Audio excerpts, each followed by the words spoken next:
Hello everybody, welcome to another video lesson. Today we're taking a look at double and half angle identities. We're going to use these identities to find sine and cosine values.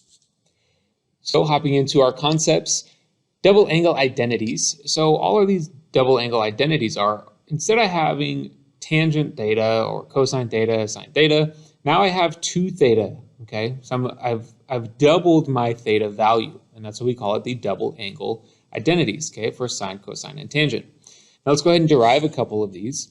So for sine, if I have sine theta and I were to add another theta to that, well, we can use our sum identity for sine in order to derive our formula here, or identity. So I know that sine of a plus b is equal to sine of a times cosine b, or plus cosine a times sine of b, right? So I'm just going to plug in theta now wherever I have an a and a b. So sine of theta plus theta, that's just 2 theta. That's going to be equal to sine of theta cosine theta plus cosine theta sine theta. Now, sine theta cosine theta is the same thing as cosine theta sine theta, right? So effectively, I just have 2 of the same term there. So now I have sine 2 theta is equal to 2 sine theta cosine theta, which is what we have here for our identity. All right, now let's take a look at the double angle identity for tangent. At tangent theta, again, I'm going to add theta to it. Okay, so my sum identity for tangent is going to be tangent A plus tangent B over 1 minus tangent A times tangent B. Now again, I'm just going to replace A and B with thetas, and we can see here that we have tangent 2 theta is equal to 2 tangent theta over 1 minus tangent squared theta, which is exactly what we have here. Okay, so make sure you pause it right here, guys, and make sure you get all of these double angle identities down if you haven't already. Okay, taking a look at our half angle identities, we're going to just derive one of these, and we're going to do the cosine theta over 2. So now instead of sine theta, cosine theta, I have theta over 2. So I'm taking my angle and I'm dividing it in half. Okay, so I'm going to let theta, I'm going to let that be alpha over 2. Okay, I'm going to let theta equal alpha over 2. And I'm going to use my double angle identities from last slide. And I'm going to use the one that says cosine 2 theta is equal to 2 cosine squared theta minus 1. Now, wherever I see theta, I'm going to plug in alpha over 2 because that is what my angle is. Okay, right here. Okay, so I'm just plugging that in wherever I see theta. Now, right here, I've got 2 times alpha over 2, so those 2's are going to cancel out. And now I'm going to add 1 to both sides. So when I do that, I'll have cosine alpha plus 1 is equal to 2 cosine squared alpha over 2.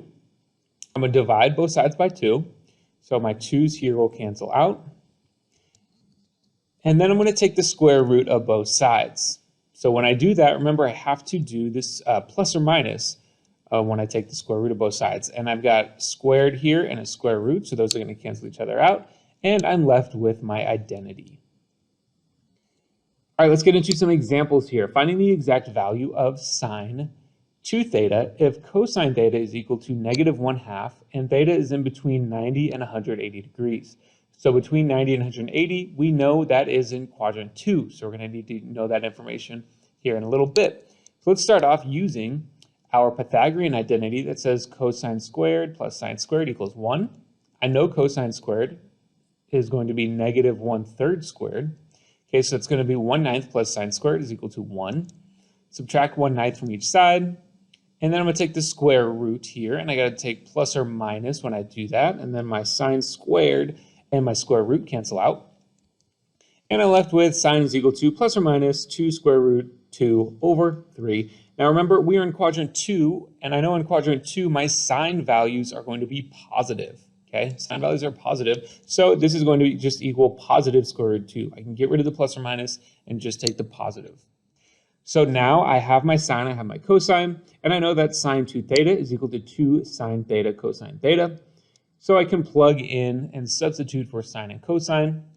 And when I multiply this through, I get sine 2 theta is equal to -4 root 2 over 9. Okay, taking a look at another example here. Find the exact value of tangent 2 theta if cosine theta is 4 over 5 and theta is in between 0 and 90 degrees. So again, starting off with our Pythagorean theorem here, I've got cosine squared plus sine squared equals 1. I'm going to substitute in for cosine. So I've got 4/5 squared is equal to sine squared plus 1. Sorry, 4/5 squared plus sine squared is equal to 1. Okay, and then I'm going to subtract 16 over 25 to this side. And I've got sine squared is equal to 9 over 25. Take the square root of both sides, and I get sine is equal to plus or minus 3 over 5. Now, we are in quadrant 1 here, right, because our angle is in between 0 and 90, so I know that my sine value is positive. Okay, so sine now is going to be positive 3 over 5. And tangent, I know, is going to be sine over cosine. So that's going to be 3/5 over 4/5, and that's going to be the same thing as 3/5 times 5 over 4. My 5's cancel out here, and I'm left with 3 over 4. Now, I wanted to find tangent because the formula for the double angle formula for tangent is going to be 2 tangent theta over 1 minus tangent squared theta. So I needed to find my sine in order to find tangent. I'm just going to substitute in wherever I see tangent. I'm going to substitute in this 3 over 4 and just start simplifying here. We're going to get 3 over 2 divided by 7 over 16 and simplify that out to be 24 over 7. Now, you guys pause the video and see if you can find, with this same setup, find sine of 2 theta. Okay, here's our process here. It is going to be 24 over 25. Okay, third example with our half angles here. Find the exact value of sine theta over 2 if sine theta is equal to 2 over 3. And theta is in the second quadrant. So here is our formula for our half angle for sine. But first we need our cosine for that, right?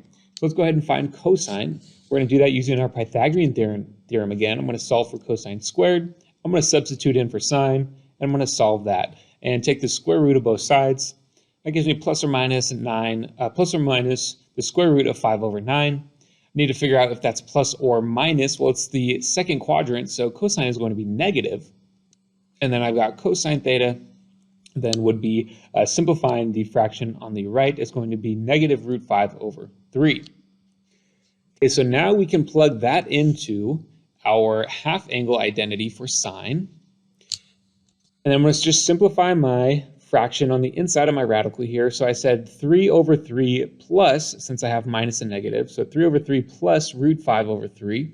And then I combine that to be 3 plus root 5 all over 3. So that's one term in my denominator. That whole my numerator, that whole numerator divided by 2. So my 3 drops down and I get a 6 down there, okay? So that's how I got this 3 plus root 5 over 6. Now my quadrant 2, I need to figure out, I'm going to use that to tell if this is going to be plus or minus, okay? This plus or minus. So I've got quadrant 2, my angles are in between 90 degrees and 180 degrees. Okay, so if I divide everything by 2 now I'm going to have, and this should be theta over 2 here, over 2. So I've got 90 divided by 2, that's 45, and 180 divided by 2, that's 90. So my new theta divided by 2 is in between 45 and 90 degrees. And that is going to be in quadrant 1, where our sine is positive. So I can take the positive square root here, and I'm going to separate my numerator and denominator here. So I know that I need to rationalize my denominator because I have square root of 6 in the denominator. So I'll multiply the numerator and denominator by the square root of 6. And I'm left with sine of theta over 2 is equal to the square root of 18 plus 6 root 5 all over 6. Okay, example 4, we're going to find the exact value of cosine of 7 pi over 8. Now 7 pi over 8, I don't really know, I don't have an exact value for that, right? That's not on my unit circle. So we're going to rewrite this using common angles that we know from our unit circle. So I can think of this as theta over 2 is equal to this 7 pi over 8. So if I were to solve for theta, I would multiply both sides by 2, and I would get theta is equal to 7 pi over 4. Okay, so I can think of this cosine of 7 pi over 8 as cosine of 7 pi over 4 all divided by 2, right? So I know what the cosine is of cosine of 7 pi over 4. That's going to be positive root 2 over 2. And we're going to use that here in a second because I know the the cosine, the half angle identity for cosine involves this cosine theta. That's why we solved for this cosine of 7 pi over 4. So I'm just going to plug in this root 2 over 2 here for cosine theta, and I will get plus or minus the square root of 1 plus root 2 over 2, all divided by 2. And that's going to be plus or minus, I'm just combining my numerator into one term here, so it's going to be 2 plus root 2 over 2, all divided by 2. Now let's think, are we working with a positive or negative value here? Well, 7 pi over 3, that is going to be in quadrant 2. Okay, so my cosine in quadrant 2 is going to be a negative value. So I'm going to take the negative square root here and drop that plus or minus. And I'll go ahead and separate the numerator and denominator as far as my radical goes. So that's going to be negative root 2 plus root 2 over root 4. And that simplifies to negative square root of 2 plus square root of 2, all divided by 2. That would be our final exact value. Okay, last example slide here, practicing our verifications. We're going to verify that 4 cosine squared x minus sine squared 2x is equal to 4 cosine to the 4th x. Okay, and we're going to do this first. We know that sine of 2x is equal to 2 sine x cosine x. Now, if I were to square both of these sides, I would get sine squared 2x right here, and this is going to be then 4 sine squared x cosine squared x. So everything will just get squared here on the right-hand side. So I'm going to substitute that into this term right here. So I've got 4 cosine squared x minus 4 sine squared x cosine squared x equals 4 cosine to the 4th x. Now I've got a term here that I can factor out. It's going to be this 4 cosine squared x. I've got a 4 and a cosine squared x on both of these. So I'm going to factor with 1 minus sine squared x in my parentheses here. And I know from my Pythagorean theorem that we've been working with all video that this 1 minus sine squared x is equal to cosine squared x. So I'll substitute that in there. And if I multiply 4 cosine squared times cosine squared, that gives me 4 cosine to the 4th on both sides. So our identity is verified. All right, guys, that is it for this video. Good luck with your practice.